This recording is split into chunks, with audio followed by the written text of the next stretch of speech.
¿Quieres entender qué es fenomenología? Entonces, mantente atento a esta clase que hoy vamos a entender un poco más sobre este concepto. Soy Paulo César y hoy vamos a entender un poco más sobre fenomenología.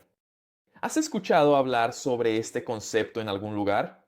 Entonces, ¿qué es ese fenómeno del que se habla? Cuando ves algo en la calle, cuando estás ahí sentado y observas algo sucediendo, estás pensando, aquello que percibes a través de tus cinco sentidos es un fenómeno, ya sea lo que ves, lo que sientes, el olor, lo que escuchas, la voz puede ser considerada un fenómeno. El término fenomenología es el estudio de esos fenómenos, de aquello que se presenta a nuestra conciencia, siempre buscando, por supuesto, explorar ese fenómeno. La fenomenología es una forma de investigación y propondrá un enfoque directo en ese fenómeno, necesitando partir del fenómeno, del interior de ese fenómeno, de la forma en que se manifiesta a nuestra conciencia, la forma en que aprendemos ese fenómeno. A partir de eso comienza a existir una posibilidad de que yo empiece a entender ese fenómeno, aquello que pienso, aquello que comprendo, aquello que interpreto de lo que veo. Pero mucho cuidado, no siempre. Observar el fenómeno desde afuera va a representar lo que de hecho es la esencia de ese fenómeno. ¿Por qué? Porque todo fenómeno tiene una apariencia y necesitamos evitar observar solo la apariencia, porque es importante entender la esencia de ese fenómeno, de aquello que queremos comprender. Cabe destacar que la fenomenología va a valorar la subjetividad, es decir, a partir del mundo de la experiencia. Entonces va a concebir al hombre con su intencionalidad y con su conciencia. Otro punto importante es que en la fenomenología no existe un mundo en sí, sino que existen varios mundos de acuerdo con quien observa ese determinado mundo. Al fin y al cabo, todo el mundo observa el mundo desde su perspectiva, desde su propia visión, es decir, desde su propia subjetividad. Esto significa que la posibilidad es clara, de diferentes perspectivas sobre el mismo fenómeno. Y otro punto importante es que la investigación fenomenológica nunca es definitiva. Su búsqueda siempre es gradual, nunca definitiva, y va a valorar la conciencia como un elemento de conexión entre el hombre y el mundo material, es decir, el mundo en el que el hombre vive, en el que el ser humano está presente, el mundo concreto, el mundo objetivo, es decir, la realidad objetiva, y la conciencia será precisamente el vínculo de conexión.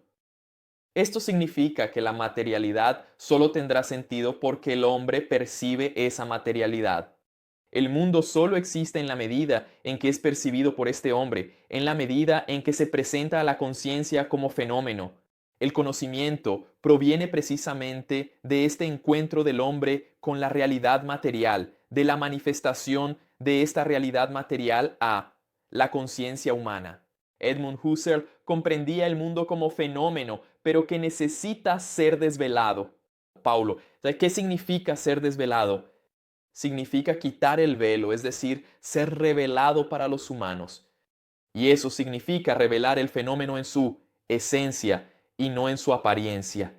Para Husserl, la conciencia es la conciencia de algo. No existe la conciencia en sí por un lado y el mundo por otro, no. El pensar necesita de lo pensado, el imaginar necesita de lo imaginado. Para él no existe el pensamiento puro, solo existe el pensamiento a partir de aquello que es pensado. Para él, la conciencia no existe por sí sola. La conciencia solo existe porque es intencional, es decir, existe una intención del sujeto que elabora esa comprensión de un fenómeno. En resumen, para este filósofo no tiene sentido imaginar al sujeto por un lado y al objeto por otro como si fueran cosas distintas. Para él, uno es interdependiente del otro. Otro punto importante es que la conciencia es plástica, es decir, se va moldeando con el tiempo. ¿Por qué? Porque no es inmutable, ¿vale? Es mucho más flujo que constante. Esto también ayuda a reforzar que el conocimiento, él, es intencional. Existe una intención de aquello que se quiere comprender, porque puedes dirigir qué conocimiento quieres entender. Otro punto que es importante mencionar es que la conciencia va cambiando de acuerdo con la temporalidad. ¿Por qué? De acuerdo con el tiempo, la conciencia va cambiando, porque los fenómenos también van cambiando. La conciencia de nuestros abuelos es diferente de quienes nacieron en el siglo XXI. ¿Por qué? Porque los fenómenos son diferentes, los elementos son diferentes, la forma de ver el mundo es diferente. Por eso, siempre es importante, cuando hablamos de fenómeno, no buscar entender el fenómeno solo en su apariencia, sus elementos formales, es decir, su forma no. Es importante entender la esencia del fenómeno, ir más a fondo, qué es el fenómeno, buscar entender qué origina ese fenómeno, qué es lo que realmente sucede, más allá de lo que podemos ver en un primer momento. Y eso es lo que propondrá la fenomenología. Cuéntame si lograste entender un poco más qué es eso de la fenomenología. Este fue un resumen muy básico solo para que des un primer paso sobre este concepto. En nuestro próximo video hablaremos sobre praxis. Te veo en nuestra próxima clase.